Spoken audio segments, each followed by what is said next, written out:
Hello students, आज हम NCERT की क्लास 6 का जो 9 चैप्टर है वो करने जा रहे हैं, जो व्यापारी राजा और तीर्थयात्री के ऊपर बेस्ड है।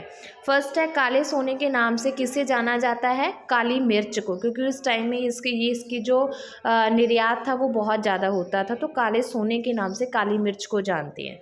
नदियों के मैदानी इलाकों में सबसे उपजाऊ मैदान कौन सा था? तो वो कावेरी का था। दक्षिण भारत में 3 शक्तिशाली शासक परिवार कौन से थे? दक्षिण भारत की साइड में, दक्षिण की साइड में कौन थे 3 शासक? चोल, चेर और पांड्या, ये 3 शक्तिशाली शासक परिवार थे। इन तीनों को संगम कविताओं में क्या नाम दिया गया है? मुभेंदार, 3 मुखिया जिन्हें कहा जाता है वो नाम दिया गया है। 5th क्वेश्चन है, पश्चिमी भारत में किस राजवंश का प्रभाव था? तो सातवाहन का था। सातवाहनों का प्रमुख जो राजा था वो कौन था? गौतमी था। रेशम बनाने के तरीके का आविष्कार सबसे पहले कहाँ हुआ था? चीन में। जो रेशमी कपड़े हम पहनते हैं, इनका जो है आविष्कार या खोज सबसे पहले चीन ने की थी, 7000 साल पहले की थी। सिल्क रूट पर नियंत्रण रखने वाले शासकों में सबसे प्रसिद्ध शासक कौन से थे? तो वो कुषाण थे। सिल्क रूट क्या था कि चीन से जो सिल्क का माल लेकर जाते थे जिस रास्ते से, उसको सिल्क रूट कहते थे।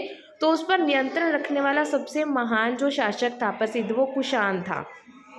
सबसे पहले सोने के सिक्के किसने जारी किए थे? तो कुषाणों ने किए थे। कुषाणों का सबसे प्रसिद्ध राजा कौन सा था? कनिष्क था। बुद्ध परिषद का गठन किसने करवाया था? कनिष्क ने करवाया था। बुद्ध चरित्र, जो बुद्ध की जीवनी है, उसके रचनकार कौन थे? अश्व घोष नाम के आदमी थे, जिन्होंने बुद्ध की जीवनी पे ऊपर एक पुस्तक लिखी थी। कौन सा चीनी बौद्ध तीर्थयात्री भारत आए थे? तो कौन कौन से थे जो चीन से भारत आए थे बुद्ध की जीवनी के बारे में और उनके बहुत सारे जो धर्म है उनका, उनके बारे में जानकारी प्राप्त करने के लिए? तो पहला था फा शियान, जो 16 साल पहले आया था।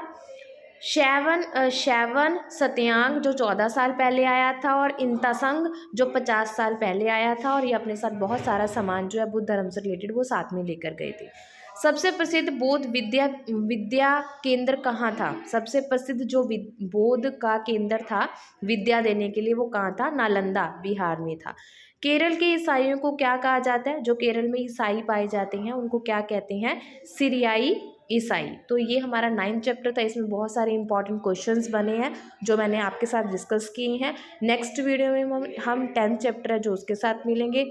तब तक आप इन वीडियोस को अच्छे से देख लें और जो इंपॉर्टेंट क्वेश्चंस हैं उनको अच्छे से रिवाइज कर लें। Thank you, have a nice day.